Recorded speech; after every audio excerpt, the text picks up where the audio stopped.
Colorectal cancer is one of the most treatable forms of cancer when caught early. It has a survival rate of 90%. But 1 in 3 Americans age 45 and over not up to date with screening. That's 50 million people. So joining us with more this evening or this afternoon is our 9 News medical expert, Dr. Kohli. Thank you for being here. Just starting off, why are we seeing colon cancer in more young people? Is there a reason that we know? It's really been alarming, actually, because colon cancer for the longest time used to be a disease of aging. When you get into your 70s, your 80s, that's when you need to think about colon cancer, and that's why we used to start screening people at 50. But in the last 5 to 10 years, we've seen that shift lower and lower below 50, and we think a large part of it has to do with how we're living our lives, our lifestyle, and how we're changing the bacteria in our gut based on our lifestyle. That's the gut microbiome that's creating chronic inflammation. And this is mainly what we're eating, I would say, because your colon is your GI tract. It processes your food. And 70% of our food is currently ultra processed. So we don't have a lot of fiber. We don't have a lot of plant-based products. We have a lot of red meat. We're drinking more alcohol than usual. We're not exercising as much. And that's probably leading to this. I just, in passing, have met lots of younger people, young men in particular. And so many times, sadly, this is a diagnosis that came in a later stage.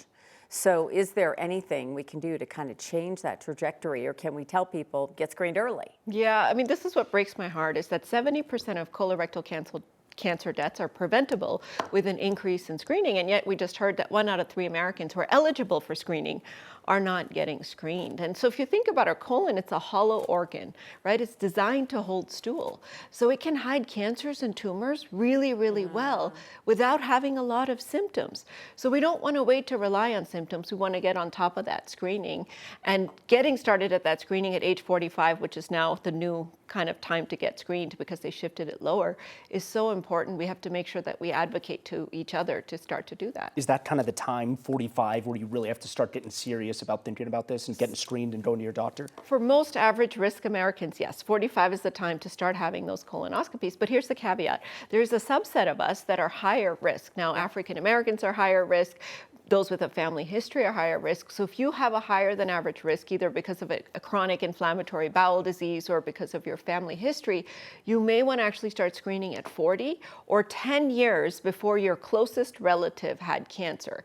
So as an example, if your brother had colon cancer at 45, you need to start screening at 35. Which is early, yeah. Very early. Yeah. So, genetics, like the CHEK2 gene is one of the genes I carry, so that changes how often I am screened, and many other people do this. But the screening is the thing that most people go. But there are alternatives. I mean, my gosh, we hear the commercials every 2 seconds. What are your thoughts on the alternatives to the traditional colonoscopy? You're totally right, Kim. This is the reason Americans don't get screened. You talk about taking a whole day away from work, the ick factor, having to do a bowel prep and having to do a colonoscopy, people get scared. But I want to remind everybody the colonoscopy is still the gold standard. That's the once every 10 years we're looking for cancer. We're even looking for precancerous polyps. We can snip them out before they ever become a problem or ever become cancer. So I really want us to start embracing the colonoscopy as a tool of empowerment rather than worrying about it. But in between those colonoscopies, there's a lot of other options, especially for those that are higher risk. There's the fecal occult blood test. That's the card where you rub your stool on there and you see if there's blood in it or if there's DNA from cancer cells in it.